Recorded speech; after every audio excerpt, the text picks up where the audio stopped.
और बता नहीं सकते। यार दहेज तो हर कोई देता है, ये क्या ज्यादा ले जाएगी अपने पति के लिए? अरे बड़े शहर में कोठी है इसके पापा की। अरे पापा की है ना, कौन सी इसकी है? इसकी होती तब तो कोई भी लड़का इससे शादी कर लेता।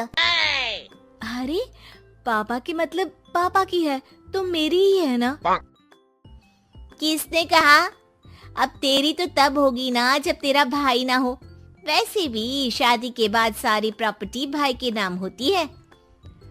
सृष्टि समझ जाती है कि उसे किसी भी हालत में माँ बाप की सारी प्रॉपर्टी को अपने नाम करना है, लेकिन कैसे? एक दिन सृष्टि का भाई शीनू कहता है, बहन क्या कर रही है? तुझसे एक बात करनी है। अरे हाँ करना, मैं तो तेरी बहन हूँ। बहन मेरी लाइफ में ना एक लड़की है, बहुत अच्छी है। मैं सोच रहा हूँ माँ और पापा से बात करूँ शादी के लिए।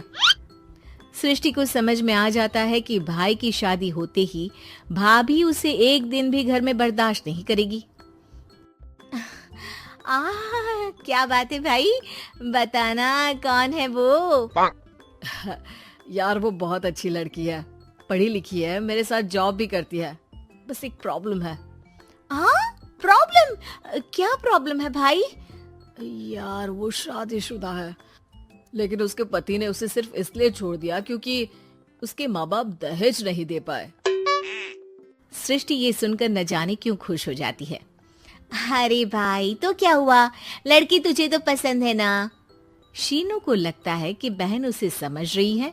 वो इस बात से अनजान होता है कि उसकी बहन की मंशा पूरा घर हड़पने की है। सृष्टि अपनी माँ से कहती है, मम्मी मुझे तो बहुत चिंता है। पता है शीनू क्या कर रहा है? अरे क्या कर रहा है? वो तो काम पर जाता है और वापस घर आता है। नहीं ना माँ, वो यही तो नहीं कर रहा, बाकी सब कर रहा है। आपको पता है उससे प्यार है, और वो भी एक शादीशुदा लड़की से। ये क्या हो गया? मैं सोसाइटी में क्या मुंह दिखाऊंगी?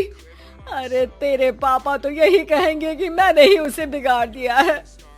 माँ देखो, मेरी बात मानो, पापा पर भी विश्वास करने की जरूरत नहीं है। अब आप ही बताओ, पापा इतनी देर घर के बाहर रहते हैं क्यों? बोलो। अरे बेटा वो तो नौकरी करते हैं ना।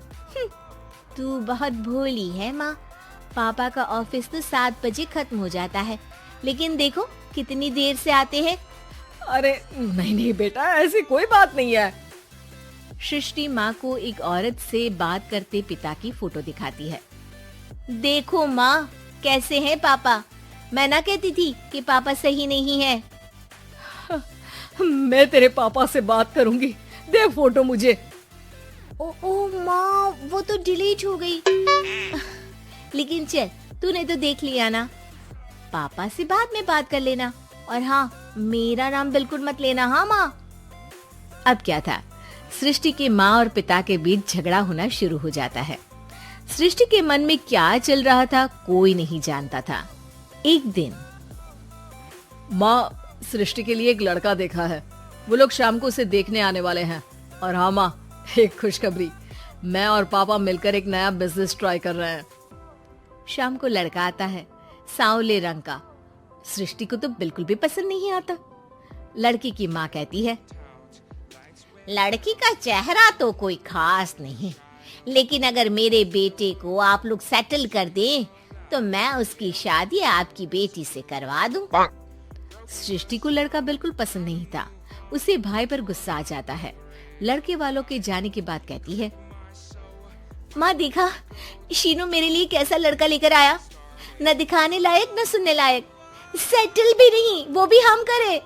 अरे माँ मैं जानती हूँ ये मेरी शादी किसी भी घर में क्यों करवाना चाहता है। अरे कैसी बात कर रही है बहन, तूने तो देखा ना, लड़के को मैंने ही मना कर दिया तुझसे शादी के लिए। जिसने लड़का बताया था उसने उसकी बहुत तारीफ की थी। बात आई गई हो जाती है, लेकिन सृष्टि का मन शांत नहीं होता। क्या करूं कुछ समझ में नहीं आ रहा।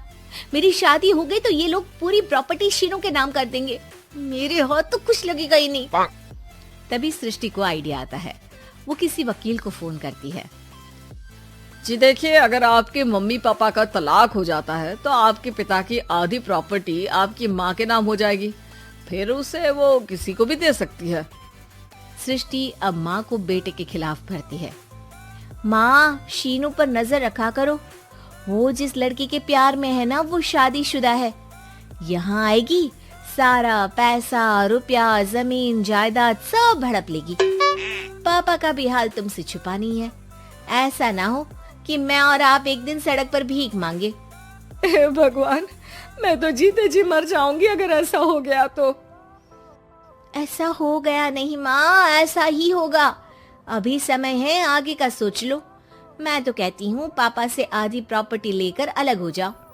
पापा की आधी प्रॉपर्टी भी हम लोगों को अगर मिल जाती है ना तो अगले 7 जन्म सफल समझो। बेचारी माँ बेटी के कहने पर पति से तलाक लेकर अलग हो जाती है। सृष्टि अब पैसों से गाड़ी और अपने दूसरे महंगे शौक पूरे करने लगी। उसके दोस्त भी उसके पैसे इस्तेमाल करते। सृष्टि, कल तुम कहाँ थी?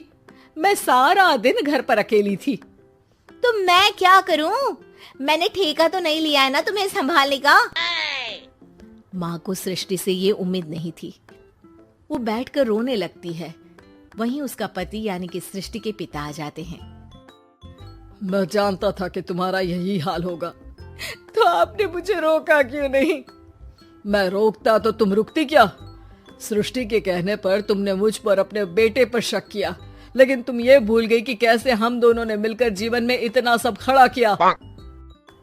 माँ पति के गले लग जाती है। मुझे माफ कर दीजिए, मैंने आपकी कमाई का एक बड़ा हिस्सा गवा दिया। कोई बात नहीं, तुम साथ हो तो मैं ऐसी 7 प्रॉपर्टी खड़ी कर दूंगा। तभी वहां सृष्टि आ जाती है रोते हुए। माँ, मयंक ने मुझे छोड़ दिया। वो बोल रहा था जब तक मेरे पास पैसे थे तब तक ही वो मेरे साथ था। पापा, माँ, मुझे माफ कर दीजिए।